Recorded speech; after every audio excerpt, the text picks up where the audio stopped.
اللہ سبحانہ و تعالیٰ آپ سب کو عزائے سید الشہداء پہ اجر عنایت فرمائے، صحت سلامتی دے، آفت و مصیبتوں سے بچائے، حاسدوں منافقوں کے شر سے محفوظ فرمائے۔ سورہ مبارک روم ہے اور اس کی 30ویں آیت، 30واں ہی سورہ ہے اور 30ویں ہی آیت ہے۔ فرمائے کہ فَأَقِمْ وَجْهَكَ لِلدِّينِ حَنِيفًا، تمہاری ساری توجہ اور تمہاری ساری مرکزیت، تمہاری ساری جہت، زندگی کا سارا سیر و سلوک اور زندگی کا ہر اعتبار دین حنیف کی طرف ہو، وہ دین کے جو بالکل سیدھا ہے، وہ دین کے جو یکتا پرستی والا ہے، وہ دین کے جو توحید والا ہے، وہ دین کے جو وحدانیت پروردگار والا ہے، اور یہ فطری ہے۔ That is the natural phenomena, یعنی دین بھی فطری ہے اور توحید بھی فطری ہے۔ یعنی انسان کی اگر فطرت سالم ہو اور پلوٹڈ نیچر نہ ہو تو پھر کیا ہے، ہر انسان دیندار ہوگا۔ اس کی وجہ کیا ہے؟ اس وجہ سے کہ جو چیز انسان کی فطرت کے ساتھ جڑی ہوتی ہے اس میں نیچر ڈزنٹ چینج، وہ تبدیل نہیں ہوا کرتی ہے، وہ اپنی ڈیزائننگ کے تحت ہی رہا کرتی ہے۔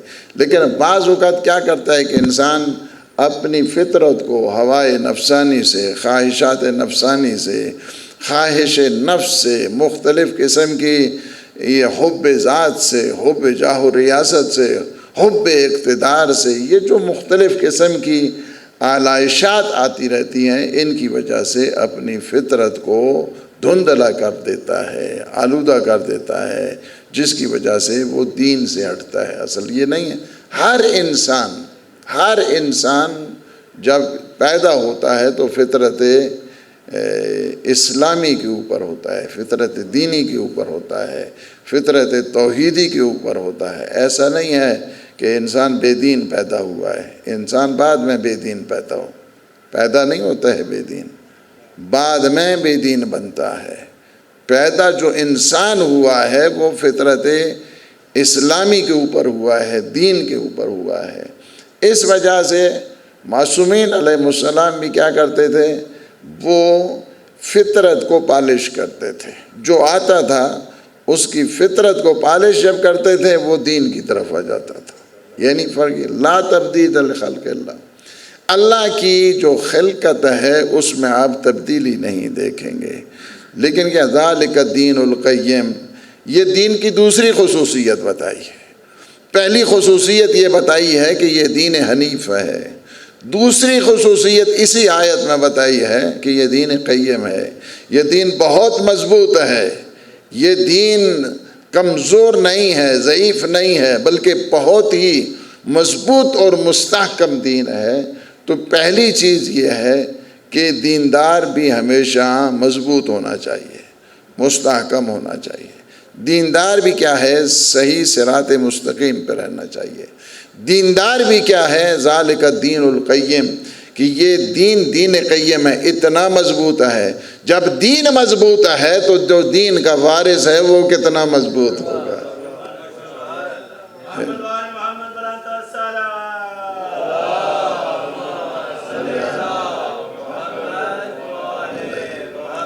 اللہ اپنے دین کو کمزوروں کے حوالے نہیں کرتا ہے، اللہ اپنے دین کو کرار کے حوالے کرتا ہے، غیر فرار کے حوالے نہیں، غیر فرار کے حوالے نہیں کرتا۔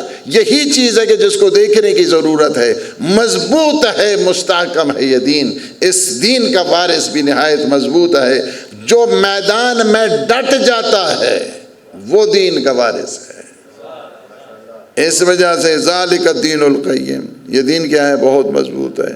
وَلَكِنَّ أَكْثَرَ النَّاسِ لَا يَعْلَمُونَ، لیکن لوگوں کی اکثریت کیا ہے؟ علم نہیں رکھتی ہے، لوگوں کی اکثریت جانتی نہیں ہے۔ اچھا، لوگوں کی اکثریت، یہ جو کہتے ہیں کہ ہاں جی مین اسٹریم اکثریت میں ہے، مین اسٹریم اکثریت نہیں ہوا کرتی ہے۔ یہ اس وقت سب سے بڑی غلطی، وہی یزیدی غلطی آج بھی اسی کو دہرایا جا رہا ہے۔ یہ نہیں کیا ہے، وہی جنگل کا قانون، وہی جو نیچے کا وہ نظریہ جو جرمن اسکالر ہے، might is right, might is right. یہی چیز اس دور میں 60 ہجری میں وہ بھی اسی فارمولے کے تحت چلتے تھے۔ طاقت ہے تو پھر اس کے بعد یہ نہیں کیا ہے کہ سب چیزیں ہیں جناب۔ دھارے کو بدلا ہے میرے آقا حسین نے، ہمیشہ یہ بتا دیا ہے کہ طاقت حق نہیں ہوتی ہے، حق طاقت ہوا کرتی ہے۔ یہ ہے، مائٹ از رائٹ نہیں ہے، رائٹ از مائٹ ہے۔ اس کو بدل دیا۔ پھر یہ ہے کہ کیا جی اکثریت کے اوپر، اکثریت جاہلوں کی ہے بتایا، ولیکن اکثر الناس لا یعلمون، لوگوں کی اکثریت و جاہلوں کی ہے۔ اکثریت کے پیچھے تھوڑا جانا ہے ہم نے اکثریت کو نہیں دیکھنا ہے، بلکہ ہم نے دیکھنا ہے حق کو۔ حق اقلیت کی صورت میں ہے تب بھی حق ہے، اکثریت کی صورت میں ہے تب بھی حق ہے۔ الحق مع علی وعلی مع الحق، حق علی کے ساتھ ہے، علی حق کے ساتھ ہے۔ اللہم ادر الحق حیث ما دار علی، یا اللہ حق کو ادھر پھیر دے جدھر علی جائے۔ حق علی نالے، علی حق نالے، جڑا حق نالے دا بیڑا پارے، جڑا حق تو پھر عزت بے شمارے، نعرہ حیدری۔ ولیکن اکثر الناس لا یعلمون، لوگوں کی اکثریت کیا نہیں جانتی ہے، لوگوں کی اکثریت علم نہیں رکھتی ہے، لہذا اکثریت کو معیار نہیں ہوا کرتا ہے، اکثریت کوئی میزان نہیں ہوا کرتا ہے، اکثریت کو کرائیٹیرین نہیں بنا کرتا ہے۔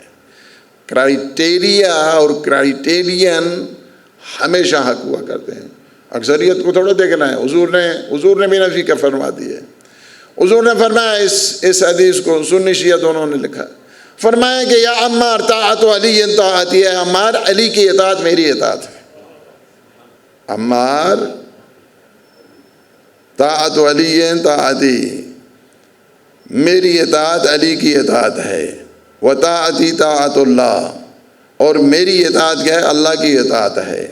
اور اس کے بعد فرماتے ہیں لو سلک الناس وادیا، اکثریت کو ٹوٹلی جو ہے، ٹوٹل طور پر اکثریت کی نفی کر دی ہے یہاں اس حدیث میں، یعنی اکثریت کو نہیں دیکھا جائے گا کہ ہاں جی اکثریت کس طرف ہے۔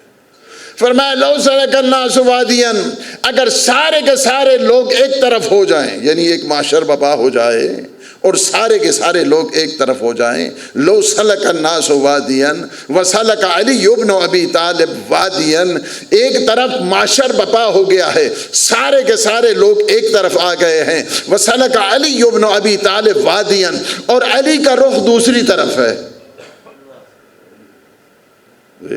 ایک طرف ساری مخلوقات اور ایک طرف فقط علی۔ لو سلک الناس وادیا، اگر سارے کے سارے لوگ ایک طرف ہو جائیں، وسلک علی ابن ابی طالب وادیا، اور علی کا رخ دوسری طرف ہو جائے، تو فرمایا کہ فسلک وادی علی خل الناس، ساری دنیا کو چھوڑ دینا، وہ رستہ اختیار کرنا جو علی والا ہے، یعنی ساری دنیا کو چھوڑ دینا۔ آپ کہیں گے ادھر ایک تن تنہا علی، ولیکن اکثر الناس لا یعلمون، لوگوں کی اکثریت غافل ہے، لوگوں کی اکثریت علم نہیں رکھتی ہے، لوگوں کی اکثریت بے خبر ہے، لوگوں کی اکثریت جہالت میں ہے۔ اس وجہ سے دین حنیف کو پہچاننے کی ضرورت ہے۔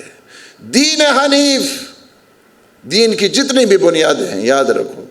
کل مجھے بہت اچھا لگا کہ کچھ آگے ہمارے جوانوں نے کوشچن بھی کیے، اور کچھ جو بالخصوص خطبہ توحیدیہ کو ہم نے ٹچ کیا تھا فقط، اس بھی تفصیل ظاہر ہے کہ اس کے لیے کئی جو ہے نا وہ تقاریر کی ضرورت ہوتی ہے، یعنی ایک مفہوم کو فقط بتانے کے لیے، اسی مقصد کو سمجھانے کے لیے تھا کہ جتنے بھی دین کے مفاہیم ہیں، خواہ وہ جزا لے لیں، خواہ وہ بدلہ لے لیں، خواہ وہ قیامت لے لیں، جتنے بھی، خواہ وہ احکام لے لیں، احکام میں خواہ عبادات لے لیں، عبادات میں کے ساتھ معاملات لے لیں، معاملات کے ساتھ پھر اخلاقیات لے لیں، جتنے بھی معنی ہیں دین کے وہ اس وقت تک کامل ہی نہیں ہوتے ہیں جب تک اس میں توحید نہیں ہوتی ہے۔ اسی وجہ سے میرے آقا نے کیا فرمایا ہے، وہ جو خطبہ توحید ہے، میں اس کی تھوڑی سی مختصر سی شرح جو ہے نا، جو کہ کل بعض نے کہا کہ ہمیں کئی دفعہ پڑھا ہے لیکن سمجھ ہی نہیں آئی ہے، اور بالخصوص کہ وہ جو توصیف ہے فمن وصف اللہ سبحانہ فقد قرنہ، اس کا کیا معنی ہے، اور پھر نفی الصفات، ابھی مجھے یاد نہیں یہاں پہ ہیں موجود ہیں یا نہیں ہیں، ہر کیف تو اس کا اگرچہ میں نے ان کو اپنا ایک حوالہ دیا، ہمارے اس میں 12 لیکچر ہیں کہ جو ایک خصوصی درس ہوتا ہے کہ جس میں وہاں انگلینڈ میں مانچسٹر میں ایک خصوصی طور پہ نہج البلاغہ کا ہمارا ایک دروس جو ہے نا ہوتا ہے، درس ہوتا ہے ہر ویکلی، اس میں اس پہ 12 دروس ہیں، یعنی اسی کے ابتدائی جو سیگمنٹ ہے خود اسی خطبہ توحیدیہ کا، چونکہ دوسرا جو اس کا حصہ ہے وہ کزمولوجی کے اوپر ہے، یعنی انٹولوجی کے اوپر ہے، زمین اور آسمان کی خلقت کے اوپر ہے، یعنی میرے مولا اس طرح توصیف بیان کرتے ہیں اس خالقیت پروردگار کی اور زمین اور آسمان کی، پتہ ایسے چلتا ہے کہ زمین بن رہی ہے، علی دیکھ رہے ہیں۔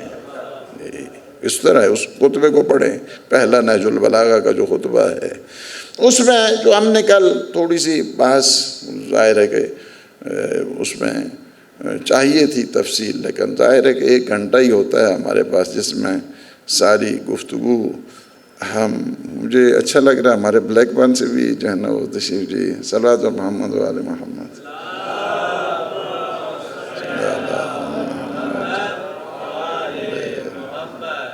تو یعنی انٹرنیشنل آڈینس ہیں آپ کے پاس بیٹھے ہوئے جی، تو ایک دفعہ اور اچھے انداز کے ساتھ صلوات پڑھیں گے۔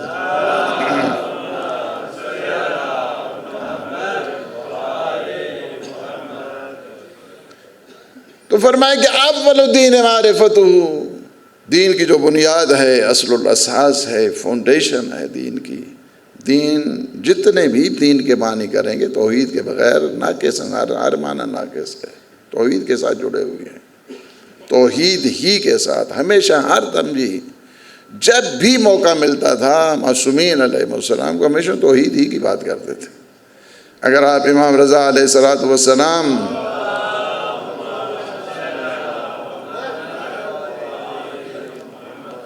نیشا پور میں جب روکا گیا تو وہاں بھی توحید تھی۔ نیشا پور میں جب انہیں روکا گیا کہ آپ جو ہے وہ آپ ایک حدیث سنا کے جائیں گے، 24,000 قلمدان، اور اس میں سب سے پہلے کہا کہ آپ جمال مصطفی کی زیارت کرائیں ذرا، چونکہ امام ہماری پہ بیٹھے ہوئے ہیں اور وہاں پردہ لگا ہوا ہے، کہا کہ آپ زیارت کریں۔ میرے مولا نے پردہ ہٹایا، سب نے جمال مصطفی کی زیارت کی، کہا پھر بھی نہیں جانے دیں گے۔ اللہ کے انتقام مختلف ہوا کرتے تھے، یعنی جو ایوولوشن آف حدیث دیکھیں اس ٹائم، جو ارتقاء حدیث ہے اس کو دیکھیں کس انداز کے ساتھ جو ایوولوشن، ورنہ حدیثوں کا کچھ ٹائم کچھ دور ایسا کہ بھی تھا کہ حدیثوں کو جلایا گیا، تدوین حدیث ایک الگ باب ہے، حدیثوں کو جلایا گیا، بڑے بڑے جو ہے وہ حدیث نہیں جی صرف قرآن ہونا چاہیے، حدیث کی جو ہے نا وہ یعنی حدیثوں کو جلایا۔ پھر ایک دور ایسا آیا کہ اتنی حدیثیں بنائی گئی ہیں کہ الامان الحفیظ، جی کہ اگر پیاز نہیں بک رہے ہیں تو اس کے اوپر بھی حدیث بن گئی ہے جی۔ اس طرح یعنی ادھر دیکھیں، ادھر سے جلا رہے ہیں، ادھر سے پھر اتنی، اور اس کے بعد ایسی بنائی کہ وہ جن کے بارے میں بنائی انہوں نے کہا خدا کے لیے ان حدیثوں کو بند کرو، اب کافی ہو گیا ہے، یعنی جو مذاق بنائے نا حدیثوں کے سلسلے میں۔ اب صحیح بخاری کو دیکھیں کہ لاکھوں حدیثیں تھے جس میں جو ہے نا وہ 8-10 ہزار جو ہے نا وہ باقی جمع کی، باقی ساری چھوڑ دی ہیں۔ ہمارے نزدیک جو معیار حدیث ہے، ہم حدیث کے معیار کو نبی کی طرف اور علی کی طرف دیکھ کے پرکھتے ہیں۔ اب بھی یہاں پہ جب کہا کہ آپ نے جمال رسالت کی زیارت کرائی ہے تو اب لہجہ رسالت کی بھی زیارت کرائیں۔ آپ جب تک ایک حدیث نہیں سنا کے جائیں گے ہم آگے نہیں، سورے ہزاروں کی تعداد میں لوگ موجود ہیں، قلم اٹھائے ہوئے ہیں اور حدیث لکھنے کے لیے۔ میرے مولا وہاں خندق نہیں پڑھ رہے ہیں، خیبر نہیں پڑھ رہے ہیں، غدیر نہیں پڑھ رہے ہیں، بس ایک ہی جملہ کہتے ہیں، فرماتے ہیں کہ یہ میں جو حدیث آپ کو سنا رہا ہوں، یہ حدیث میرے بابا نے مجھے بتائی ہے، اور اسی طرح یہ سلسلہ چلتا چلتا آتا ہے سید الشہداء سے۔ سید الشہداء کو امام حسن نے یہ حدیث سنائی ہے، امام حسن کو امام علی نے یہ حدیث سنائی ہے، امام علی کو پیغمبر اسلام نے یہ حدیث سنائی ہے، پیغمبر اسلام کو جبرائیل امین نے یہ حدیث سنائی ہے، اور جبریل کو اللہ نے سنائی ہے۔ کتنا خوبصورت۔ امام حنبل کہتے ہیں کہ اگر یہ سلسلہ کہ جس انداز کے ساتھ امام نے وہ سلسلہ سند کو بتایا ہے، وہ ٹرانسمیشن کو بتایا ہے، اگر ایک دیوانے کے اوپر پڑھ دیا جائے تو وہ عقل مند ہو جائے گا۔ یہ ہے کیا فرمایا؟ کلمۃ لا الہ الا اللہ حسنی۔ دیکھیں توحید، کلمۃ لا الہ الا اللہ حسنی۔ یا اب کیا ہم تو کہیں گے یا امام کچھ ذرا قدیری پڑھ دیجئے، کچھ ایسا پڑھیے کہ ہم چاند کے نعرے بھی تو لگا لیں، یا دوسرا نہیں۔ ہمارے مولانا وہ نہیں کیا۔ ہمارے مولانا نے کیا کیا؟ جب بھی معصومین کو ٹائم ملتا تھا خود کا تعارف نہیں کرایا، ہمیشہ خدا کا تعارف کرایا۔ فرمایا کلمۃ لا الہ الا اللہ حسنی فمن دخل حسنی امن من عذابی۔ کلمہ توحید میرا قلعہ ہے، جو اس قلعہ میں داخل ہو گیا وہ عذاب سے محفوظ ہو گیا۔ سارے ماشاءاللہ لوگ نیشہ پور کو خوش ہو گئے، ایک دفعہ لا الہ الا اللہ پڑھیں گے بس بات تمام، اور سیدھے جنت میں پہنچیں گے۔ پھر امام نے پردے سماری سے پردے کو ہٹا کر فرمایا بشرط ہاں نہیں، اس کی شرط و شروط ہیں، اس کلمہ توحید کی شرط و شروط ہیں۔ پہلے لوگوں کو کلمہ توحید کی شرطیں نہیں پتہ تھیں، میرے مولا نے شرطیں بتا دیں۔ فرمایا کہ اس کلمہ توحید کے لیے شرط و شروط ہیں، اور ان شرط و شروط میں ایک میں خود ہوں۔ اگر تم توحید کے ساتھ ولایت اور امامت کو نہیں مانتے ہو تو تمہاری توحید توحید ہی نہیں رہتی ہے، ناقص توحید ہو جاتی ہے۔ یعنی یہ اتنا ہے وہاں پہ توحید اور وحدانیت پروردگار۔ اول الدین معرفتہ و کمال معرفتہ التصدیق بہ۔ دین کی جو بنیاد ہے معرفت توحید کے اوپر ہے، خدا کو پہچانے ہے۔ فقط خدا کا علم نہیں، علم نہیں ہے خدا کا، خدا کو پہچانے، معرفت چاہیے۔ علم جاننے کی منزل ہے، معرفت پہچاننے کی منزل ہے، اور ایمان ماننے کی منزل ہے۔ ہمارا تو جب توحید کی بات آتی ہے تو خشک موضوع شروع ہو جاتا ہے، کہتے ہیں خشک موضوع شروع ہو گیا۔ جی یہ ہے ہمارے ہاں، چونکہ فمن فرماتے اول الدین معرفت و کمال معرفت ہی۔ چونکہ بچوں نے جوانوں نے سوال کیا تو میں ہمیشہ جوانوں کی بات مانتا ہوں، اس وجہ سے کہ وہ بہت ہی خلوص کے ساتھ سوال کرتے ہیں، محبتوں کے ساتھ، اور حضور بھی ہمیشہ جوانوں کے سلسلے میں بہت زیادہ تاکید کرتے تھے۔ علیکم بالشبان، جوانوں کا خیال رکھا کرو، جوانوں کا خیال رکھا کرو جوانوں کے سلسلے میں۔ اس وجہ سے کہ جب آپ موعظہ کرتے ہیں فوراً یہ پک کرتے ہیں موعظہ کو، فوراً یہ مانتے ہیں۔ آپ کبھی بھی نہیں ہے جوان کو ایک دفعہ صحیح طریقے سے سمجھا دیں، اس کے بعد آپ کو کوئی ضرورت نہیں کسی اور، فوراً وہ پک کرتا ہے، فوراً وہ سمجھتا ہے اس بات کو۔ دوسری بات یہ تھی جوانوں میں وہ انٹرنل پالیٹکس جو ہمارے یہاں ہوتی ہے وہ بھی نہیں چلتی ہے، وہ نہیں ہے۔ اس وجہ سے ہمیشہ آپ تاریخ اگر دیکھیں تو جو حضور کی مینجمنٹ تھی وہ سارے جوان تھے، اس میں میکسیمم 28 سال کے تھے، سارے جوان تھے۔ آپ دیکھیں کہ 20 سال کے جوان کو حضور نے کمانڈر بنا دیا۔ جب کمانڈر بنایا تو بعض نے کہا کہ آپ نے کمانڈر بنا دیا اور ہم بھی موجود ہیں۔ فرمایا اسے سورہ بقرہ آتی ہے، تمہیں سورہ بقرہ نہیں آتی۔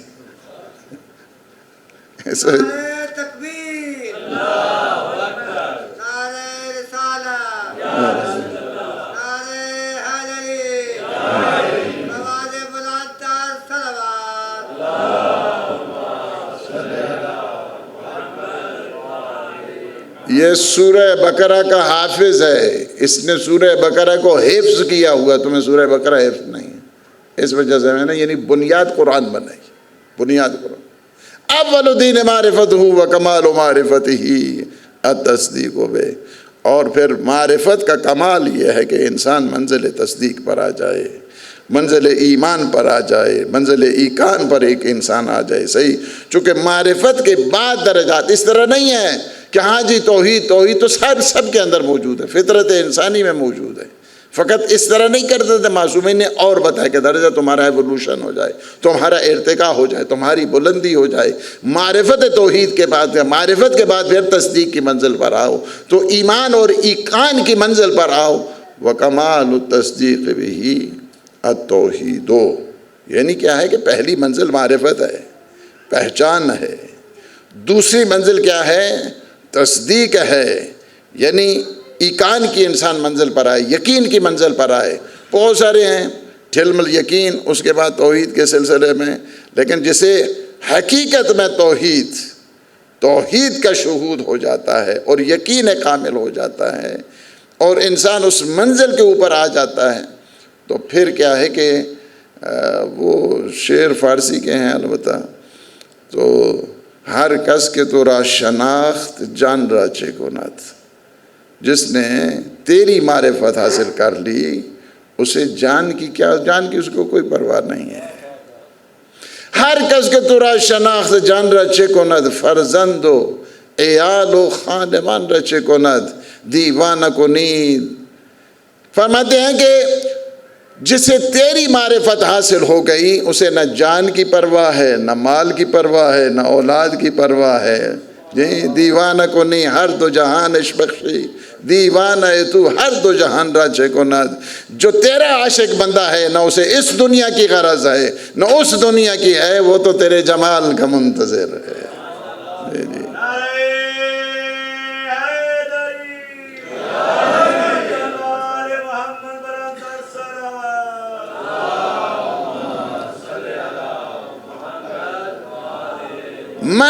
منزل ایقان کے اوپر آ جائے، یقین کی منزل کے اوپر آ جائے۔ یقین کی منزل ایمان سے اوپر کی منزل ہے، یاد رکھو۔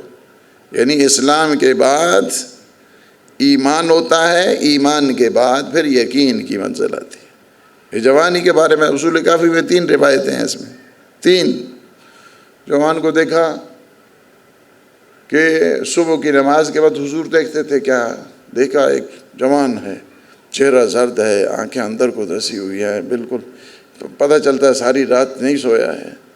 فرمایا کیف اصبحت یا شاب، جوان تو نے کس طرح صبح کی ہے، کس طرح، کس انداز کے ساتھ؟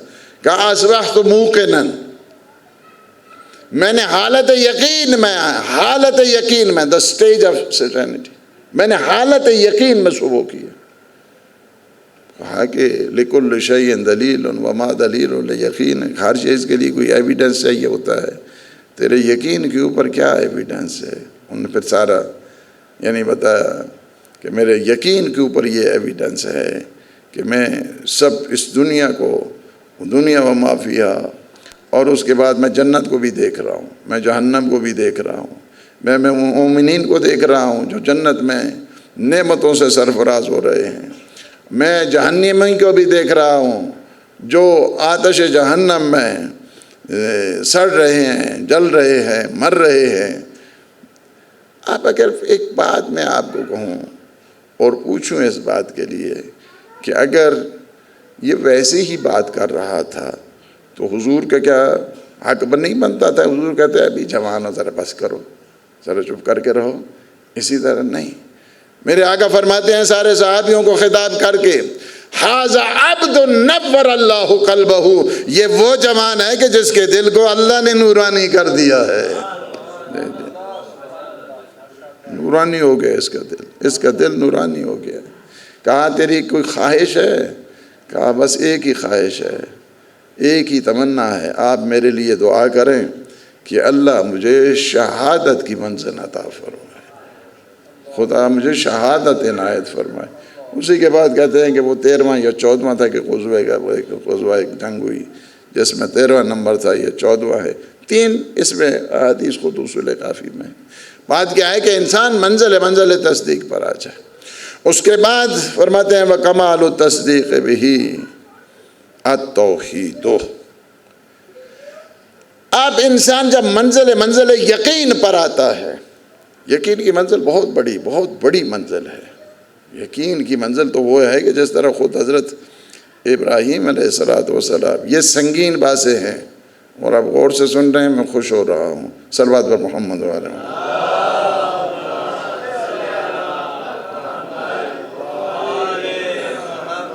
چونکہ یہ وزین باتیں ہوتی ہیں، یہ آسان نہیں ہے. وہ البتہ دوسرا کام آسان تھا. میں اگر چونکہ کل وہ بچوں نے، جوانوں نے سوال کر دیا تو میں نے کہا کہ چلے اس بات کی جو ہے نا وہ وضاحت ہو جائے تھوڑی سی. تو یہ ہے کہ یقین کی منزل کبھی بھی نہیں انسان کو آتی ہے جب تک انسان عبادت نہیں کرتا.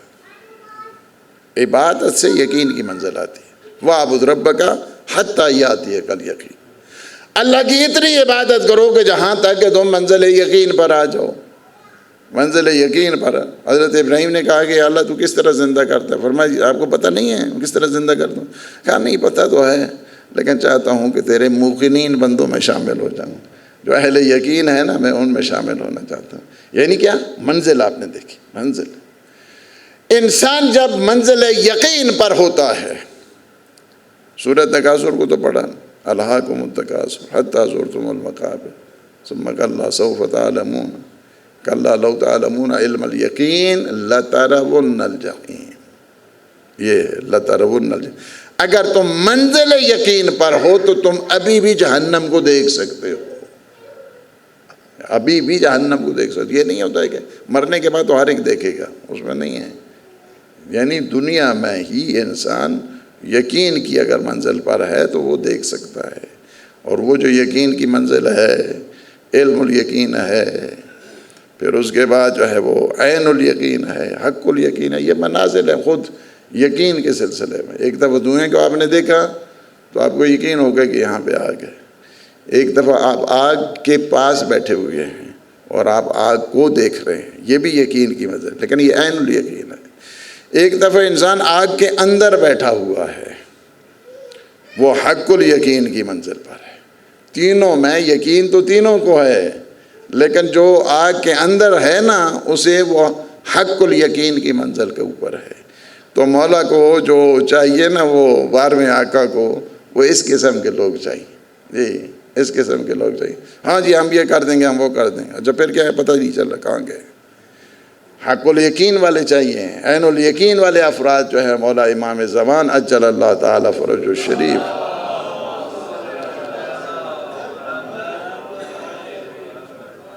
وہ افراد کی ضرورت ہے یقین. یقین جب انسان میں آتا ہے تو سارے جلوے اس کے سامنے روشن ہو جاتے ہیں.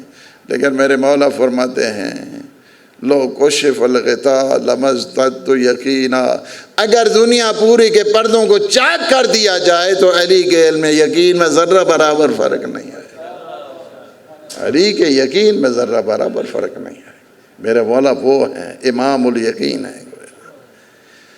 یہ جو توحید ہے، توحید خدا کو بہت سارے مانتے ہیں. مت سمجھو خدا کو نہیں، خدا کو سارے مانتے ہیں.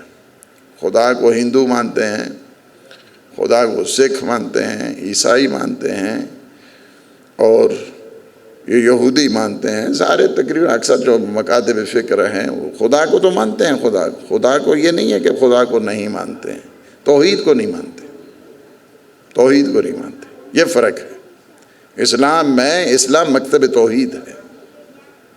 توحید کے سلسلے میں اس وجہ سے کسی نے 50 خدا بنا لیے، کسی نے 3 خدا بنا لیے، کسی نے 360 خدا بنا لیے. کسی نے کہا وہ جو عزا ہے، لات ہے، منات ہے، کہ جنگوں میں بھی جو ہے نا ہمارے پاس عزا ہے تو ہمارے پاس عزا ہی نہیں ہے. تو حضور نے فرمایا کہ اللہ ہمارا مولا ہے تمہارا مولا ہی نہیں ہے. جی تم کہتے عزا ہے ہمارے پاس، تمہارے پاس عزا نہیں ہے. تو حضور نے فرمایا تم بھی نعرہ لگاؤ کہ اللہ ہمارا مولا ہے تمہارا مولا ہی نہیں ہے. یعنی کیا ہے کہ یہ بات بتانے کہ یہ مت سمجھیں خدا کو ماننا یا خدا سارے ہیں. بعض نے خدا اتنے، اب انڈیا میں چلے جائیں تو آپ کو میرے خیال میں شرم آتی ہے. بعض تو ان کے خداؤں کو اگر وہ جو خدا مانتے ہیں اور جو وہ بنائے ہوئے انہوں نے بت اور اس طرح جو ہے نا انداز کے ساتھ. لیکن ہمارے یہاں کیا ہے؟ تصدیق کے بعد وکمال التصدیق بہی کیا ہے؟ التوحید. ہم وحدانیت پروردگار کے بس وہ ایک ہے، بس وہ ایک ہے، قل هو اللہ احد اللہ الصمد لم یلد ولم یولد ولم یکن لہ کفوا احد۔ یہ ہے حقیقی توحید کہ جو میرے مولا علی والی توحید ہے۔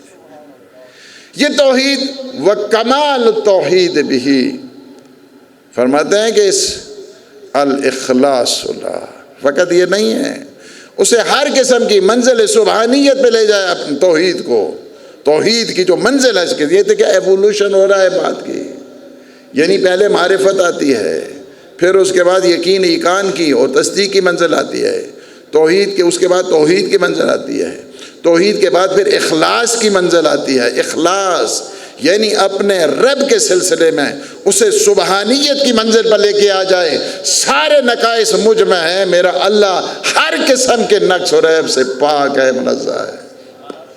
یعنی کیا ہے؟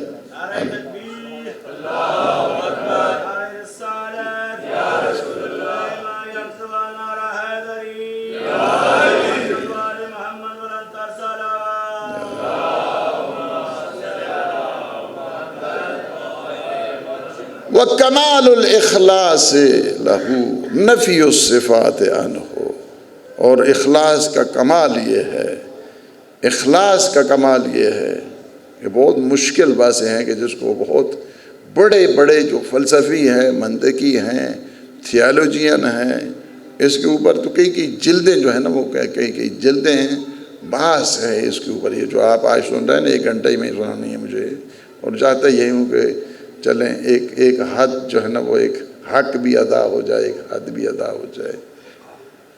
وہ کمال الاخلاص لہو نفی الصفات عنہ، مجھے جوان کل کہہ رہا تھا کتنی دفعہ میں نے پڑھا، اس کی سمجھ ہی نہیں آئی، نفی الصفات عنہ، نفی الصفات عنہ۔ تو اخلاص کا جو کمال یہ ہے، تنزیہ پروردگار کا کمال یہ ہے، اللہ کی پاکیزگی کا کمال یہ ہے، اللہ کو ہر قسم کے نقص اور عیب سے منزہ اور مبرہ رکھنے کا کمال یہ ہے کہ کیا ہے؟ نفی الصفات عنہ، کہ اس سے جو صفات ممکنات ہیں اس کی نفی کی جائے۔ آپ کہیں گے وہ کیا ہے؟ صفات ممکنات کیا ہیں؟ ان کی نفی کی جائے۔ صفات ممکنات، مثلا ایک عالم کو آپ نے دیکھا ہے، علم کیا ہے کہ صفت ہے، اس میں علم آتا ہے تو وہ عالم بن جاتا ہے، ٹھیک ہے؟ اچھا، جب اس سے علم چلا جاتا ہے تو پھر کیا ہوتا ہے؟ جاہل بن جاتا ہے۔ جی، علم آتا ہے تو عالم ہوتا ہے، علم چلا جاتا ہے تو پھر جاہل ہو جاتا ہے، جاہل۔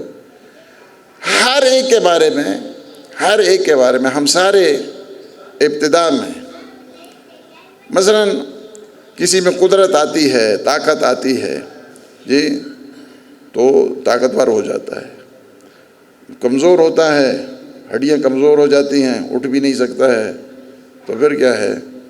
اس میں وہ طاقت کا فقدان، اس میں ضعف آ جاتا ہے۔ صحیح، یہ ہم سب میں ہیں، یہ ہم سب، یہ صفات ممکنات ہیں۔ اگر انسان اپنی ابتدا کو دیکھے کہ بغیر اٹھائے اٹھتا نہیں تھا، بغیر چلائے چلتا نہیں تھا، بغیر کھلائے کھاتا نہیں تھا، اتنا کمزور ہے، اتنا ناتواں ہے، ٹھیک ہے، اتنا کمزور ہے اور اتنا ناتواں ہے، اتنا جسمانی لحاظ سے اتنا کمزور ہے، لیکن کیا روحانی لحاظ سے میں کیوں کہوں؟ خود خدا فرما رہا ہے، واللہ اخرجکم من بطون امہاتکم لا تعلمون شیئا، اللہ نے تمہیں شکم مادر سے اس دنیا کا حوالے اس طرح کیا کہ تم کچھ بھی نہیں جانتے تھے۔ یہ تو ہماری حالت ہے، علم ایسا ہے کہ جہالت ہے، یعنی علم کے حساب سے جاہل اور طاقت کے حساب سے اتنا کمزور ہے دونوں لحاظ کے ساتھ۔ انسان عام کی بات کروں، لیکن جنہیں اللہ رہنما بنا کے بھیجتا ہے وہ ایسے نہیں ہوتے ہیں، یاد رکھو، اللہ جسے رہنما بنا کے بھیجتا ہے وہ اجدر کو 2 ٹکڑے کر دیتا ہے۔ سورہ مومنون کی تلاوت کرو۔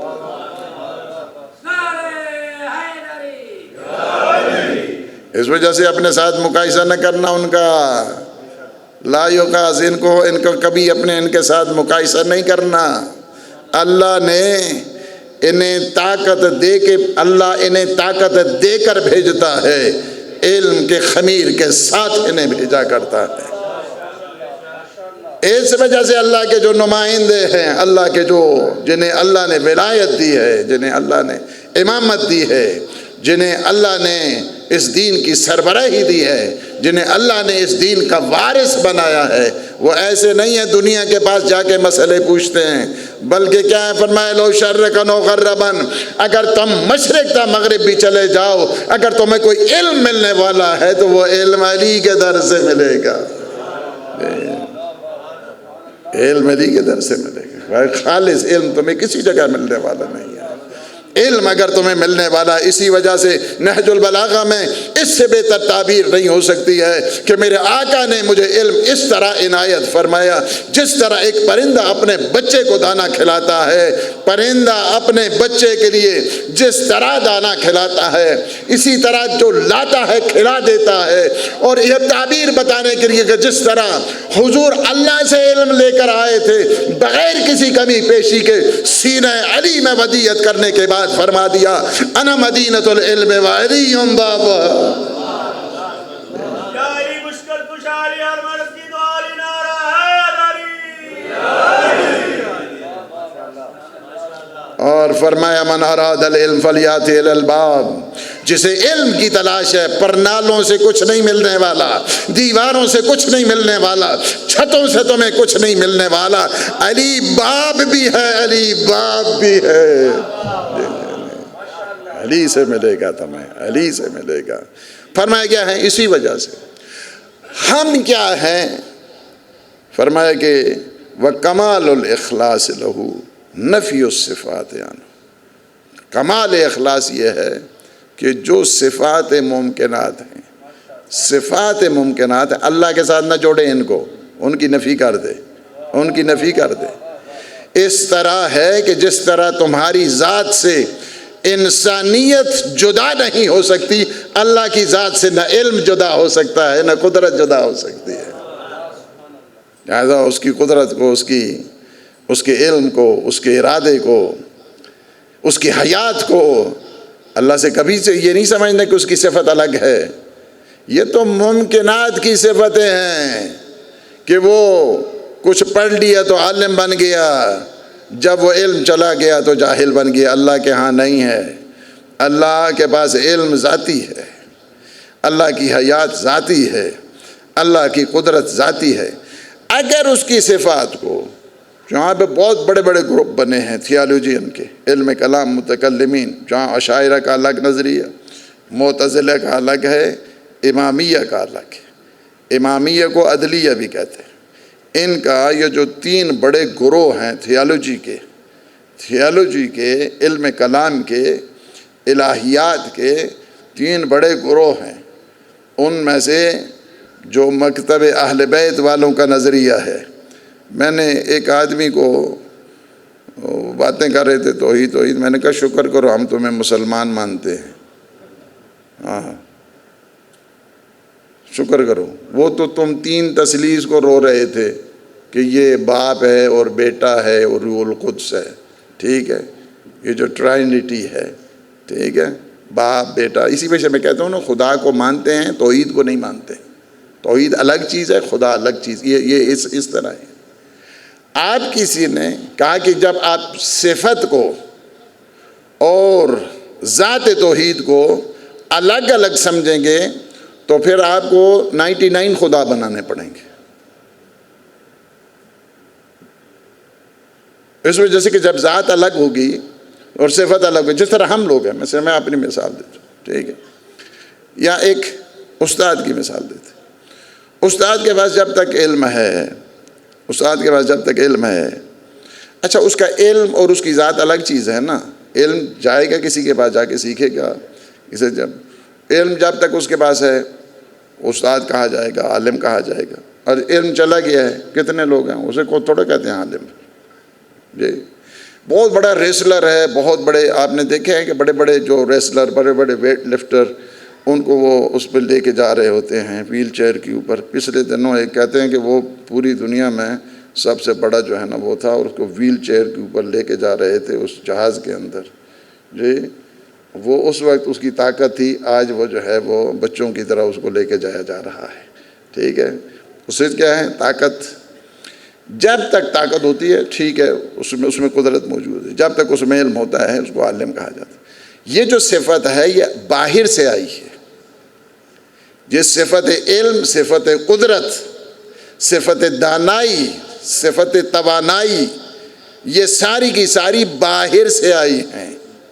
جب باہر سے آئی ہیں، آتی ہیں تو ہم عالم بھی بن جاتے ہیں، توانا بھی ہو جاتے ہیں، قدرت بھی ہم میں آ جاتی ہے، حیات بھی آ جاتی ہے، ارادہ بھی آ جاتا ہے. لیکن ہم نے یہ دیکھنا ہے کہ یہ ارادہ دیا کس نے ہے، طاقت دی کس نے ہے، یہ علم دیا کس نے ہے، کن کے صدقے میں دیا ہے، اور جن کے صدقے میں یہ سب کچھ دیا ہے. جس نے فرمایا نا کہ ہم نہ زمین کو بناتے، نہ آسمان کو بناتے، نہ شمس و قمر کو بناتے، نہ دریاؤں میں کشتی چلتی، الا لاجلکم و محبتکم ہؤلاء الخمسۃ الذین هم تحت الکساء. محمد وآل محمد بلند کر صلوات.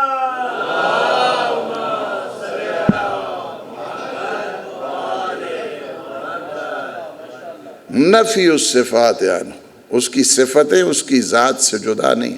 ہماری صفتیں جتنی بھی ہیں، ہماری صفتیں ساری جو ایٹریبیوٹس ہیں ہماری ذات سے جدا ہیں.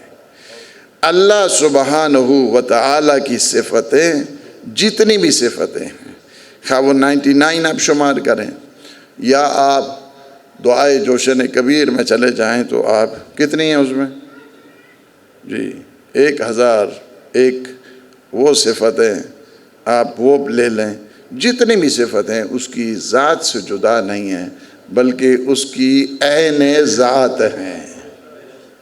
نفی الصفات عنہ فمن وصف اللہ سبحانہ فقد قرنہ. اب یہ دیکھیں یہاں سے ایک نیا موڑ تحقیق کا شروع میرے مولا فرماتے ہیں. یہ پڑھیں اس کو ایک دفعہ نہیں، اس کو بعض خطبے ایسے ہیں نہج البلاغہ کے، یا بالخصوص یہ جو سورہ تکاثر کے اوپر جو میں نے پہلے خدمت میں عرض کیا، اس کو ابن ابی الحدید کہتا ہے کہ میں نے 50 سال میں 1000 مرتبہ پڑھا، 1000 سے زیادہ مرتبہ اس ایک خطبے کو. کتنی دفعہ؟ اور ہم نے ایک دفعہ بھی نہیں پڑھا ہوگا. وہ سننی ہو کہ اس نے 1000 دفعہ پڑھا. ہم شیعہ ہیں نا، اپنے آپ کو کہتے ہیں شیعہ، ماشاءاللہ جناب ہم شیعہ. اس نے کتنی دفعہ پڑھا؟ 1000 سے زیادہ. اچھا اس کے بعد ایک جملہ کہتے ہیں کہ میں نے جب بھی پڑھا اس خطبے کو تو میں یہی سمجھ رہا تھا کہ میں خود مر گیا ہوں، میرے عزیز و اقارب کا جنازہ میرے سامنے پڑا. 1000 سے زیادہ مرتبہ، 1000 سے شیعہ 1000 سے زیادہ مرتبہ ایک خطبے کو پڑھا. 20 جلدوں میں اس کی شرح ہے، نہج البلاغہ کی 20 جلدوں میں شرح ہے. بعض کہتے ہیں کہ ہاں جی یہ تو یہ شیعہ ہے، سنی نہیں ہے یہ شیعہ. ہم اسے کہتے ہیں کہ یہ ہم اچھی باتیں جو بھی کرتا ہے نا ہم اسے اپریشیٹ کرتے ہیں. یہ خوبی ہے علی والوں کی، اس وجہ سے کہ ان کے مولا نے فرما دیا ہے یہ نہ دیکھو کہ کون کہہ رہا ہے بلکہ یہ دیکھو کیا کہہ رہا ہے. اس وجہ سے ہم یہی ہے، جب وہ جتنی باتیں اچھی کی ہیں ہم اس کو اپریشیٹ کرتے ہیں. لیکن یہ کہتے ہیں کہ شیعہ نہیں ہے. اس وجہ سے شیعہ نہیں ہے کہ جو کہ نہج البلاغہ کے جو شرح انٹروڈکشن ہے اس کے اوپر اس نے لکھا ہے کہ الحمدللہ الذی، اس خدا کا شکر ہے کہ جس نے مفضول کو افضل کے اوپر فضیلت دی. ہمارے بچے سے پوچھیں گے تو وہ کہیں گے افضل ہی ہوتا ہے، مفضول ہی ہوتا ہے. نہیں، علی والا کبھی نہیں کہتا ہے. علی والا ہمیشہ کہے گا، منطقی بات کرتا ہے، دلیل کے سنی بات نہیں کرتا ہے، اس طرح بات نہیں کرتا. ہمیشہ بات جو کرتا ہے وہ علم کے ساتھ بات کرتا ہے.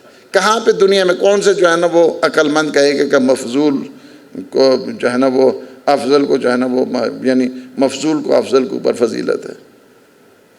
کوئی عقل مند جو ہے نا وہ نہیں کہہ سکتا. ہمارے بچے سے پوچھیں گے تو اس وجہ سے وہ سن نہیں ہے، لیکن بہت اچھی شرح لکھی ہے، بہت اچھی جو باتیں کی ہیں. اسی انٹروڈکشن میں ہم ہمیشہ یہی کہتے ہیں جس میں وہ کہتے ہیں نا کہ علی وہ مظلوم کائنات ہے جن کے فضائل کو اپنوں نے بھی چھپایا غیروں نے بھی چھپایا ہے. اپنوں نے چھپایا کس خوف کی وجہ سے، ڈر کی وجہ سے. غیروں نے چھپایا حسد کی وجہ سے، بخل کی وجہ سے. لیکن علی خوشبو رسالت ہے. دنیا جتنا چاہے مشک و عنبر کے اوپر پردے لگائے، لیکن اس کی خوشبو چھن چھن کر اپنا پٹا دیتی ہے. اسی طرح علی خوشبو رسالت ہے.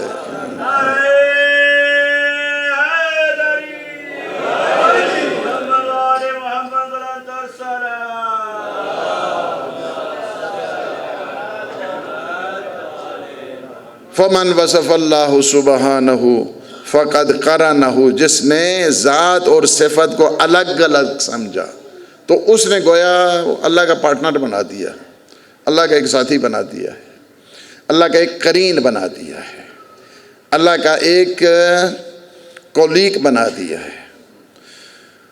فمن وصف اللہ سبحانہ فقد قرنہ ومن قرنہ فقد ثناہ. اور جس نے قرین بنا، ظاہر ہے کہ دو بن گئے نا، ساتھی جو بن گیا تو اس نے دو بنا، ڈویلٹی آ گئی. اب ونس آف اللہ سبحانہ و تعالیٰ نہیں رہی ہے.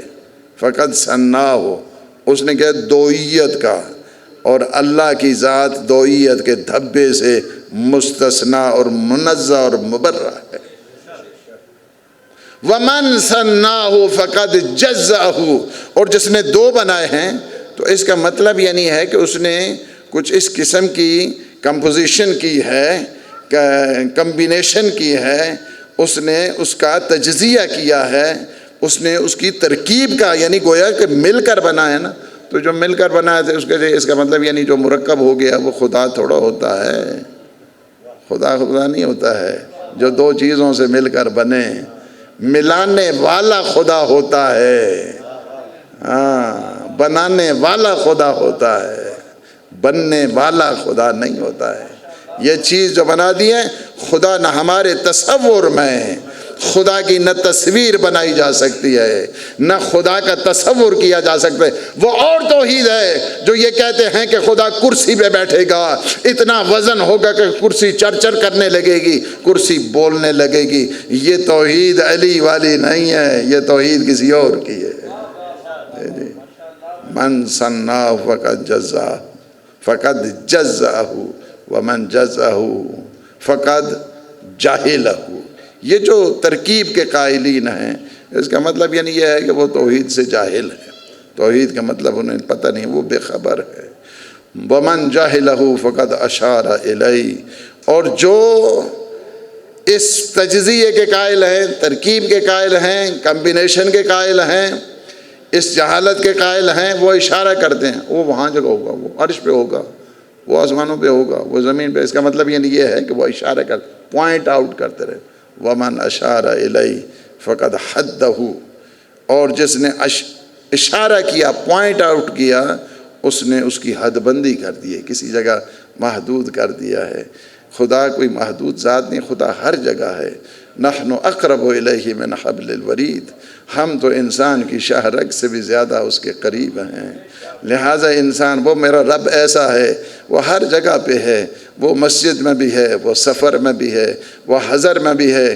اسی وجہ سے فرمایا ہوا معکم، وہ تمہارے ساتھ ہے، جدھر تم جاؤ ادھر وہ بھی ہے. وہ ہر جگہ پہ میری توحید، میرا رب ایسا ہے کہ وہ ہر جگہ پہ موجود ہے. ہمارا رب ایسا نہیں ہے کہ ایک جگہ پہ ہو تو دوسری جگہ نہیں. فمن حدہ فقد عدہ، جس نے حد بندی کر دی ہے اس نے اس کی تعداد کا تعین کر دیا ہے. وہ توحید سے جاہل ہے. ایسی توحید کا کبھی بھی جو ہے وہ ایک مسلمان قائل نہیں ہو سکتا.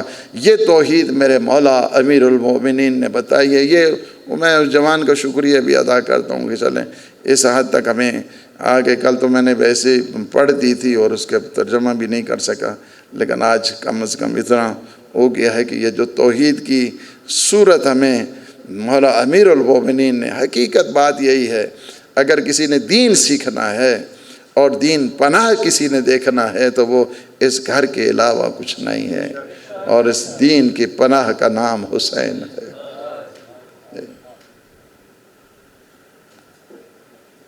شاہ است حسین، بادشاہ است حسین، دین است حسین، دین پناہ است حسین، سرداد نداد دست در دست یزید، حقا کے بنائے لا الہ است حسین۔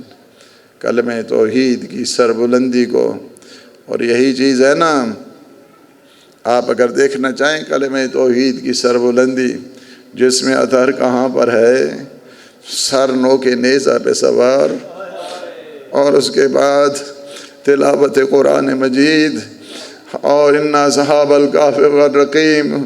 دنیا والو تم اصحاب کہف کی بات کرتے ہو، ذرا آ جاؤ مجھے دیکھو، میرا جسم اطہر کہاں پر ہے، میرا سر کہاں پہ نو کے نیزہ پہ۔ اسی وجہ سے یہ ایام ایسے ہیں، مولا امام سجاد علیہ السلام ہاں جب پوچھا جاتا تھا، جب پانی سامنے آتا تھا اتنا روتے تھے، جس طرح میں نے کل کہا نا کہ جب روتے تھے قبر کے اوپر بھی لکھا تھا نا، ھذا قبر ابی الذی قتلوہ عطشانا، یہ میرے بابا کی قبر ہے جنہیں 3 دن کا تشنہ پیاسا ذبح کر دیا گیا۔ جب پانی لاتے تھے نا تو پانی کو دیکھ کے اتنا روتے تھے، رخ کربلا کی طرف ہو جاتا تھا، اس پانی کو دیکھ کے کہتے تھے ہائے میرا بابا، 3 دن کا تشنہ پیاسا ذبح کر دیا گیا۔ ایک دفعہ صحابیہ منہال کہتے ہیں کہ مولا آپ کب تک روئیں گے، یہ تو شہادت تو آپ کی میراث ہے، آپ کتنا روئیں۔ اس کے بعد میرے مولا فرماتے ہیں منہال تو نے انصاف نہیں کیا ہے، انصاف اس وجہ سے کہ یعقوب کا ایک یوسف تھا اور وہ زندہ تھا، اتنا روئے کہ آنکھیں سفید ہو گئی، اور میرے سامنے تو 18 فخر یوسف ذبح کر دیے گئے، فخر یوسف کو ذبح کر دیا گیا۔ کہتے ہیں کہ مولا شہادت تو آپ کی میراث ہے، فرماتے ہیں ہاں شہادت میراث ہے، لیکن اتنا بتاؤ ماؤں بہنوں کا بازاروں میں جانا کیا یہ بھی میراث ہے؟ ایک دفعہ منہال کہتا ہے مولا بتائیں سب سے زیادہ آپ کو تکلیف کہاں پہ ہوئی؟ فرماتے ہیں 3 دفعہ الشام الشام الشام۔ ہاں یہی تھا نا، سالم نے ساتھ کہتا ہے صحابی رسول میں نے دیکھا بہت سے سر ہے، نیزوں پہ سوار ہے، لیکن ایک سر خولی کے گھوڑے کی گردن میں ہے۔ میں نے کہا پوچھوں تو صحیح یہ کس کا سر ہے جو چاند کی طرح چمک رہا ہے، دمک رہا ہے؟ کہا مجھے رکنے کی اجازت نہیں، پیچھے پیچھے ایک ساربان آ رہا ہے۔ جب میرے مولا گزرتے ہیں نا کہ ہاتھوں میں ہتھ کڑیاں ہیں، پاؤں میں بیڑیاں ہیں، گلے میں خاردار دو گئے، سال ابن سعد جب گزرتے ہیں تو اس کے بعد میرے مولا پہچان لیتے ہیں، فرماتے ہیں سال میرے نانا کے صحابی۔ کہا کہ مولا آپ کا یہ عالم، مجھے آقا رسول نے تو کہا تھا جب تم آئی سے واپس آنا، جب تو آواز دی جائے کہ قیدیوں کا تماشا دیکھنا، آج تم قیدیوں کے تماشا دیکھنے کے لیے نہ آنا، لیکن مجھے آپ حکم کرے۔ کہا کچھ ہو سکے سب سے پہلے اس طرح کرو، کچھ ہو سکے تو کچھ چادریں منگوا لو، چادریں تاکہ بطول زادیہ برہنہ سر ہے، اور دوسری طرف یہ ہے کہ کچھ اس طرح کرو ان کو دے دو پیسے تاکہ میرے بابا کے سر کو آگے لے جائے، لوگ وہاں پہ دیکھیں بطول زادیوں کے سر کا تماشا۔ ہاں یہ نہ دیکھا کہتے ہیں کہ جب پوچھا گیا، بعض علماء کہتے ہیں کہ جب پوچھا گیا باقی سر تو نوکے نیزہ پہ سوار، ایک سر خولی کے گھوڑے کی گردن میں، یہ کیا وجہ ہے؟ کہا اس لیے کہ میرے چچا نے وعدہ کیا تھا، اے زینب، اے ام کلثوم، میں آپ کے پردوں کی حفاظت کروں۔ ہائے زینب کے سر پہ چادر نہیں۔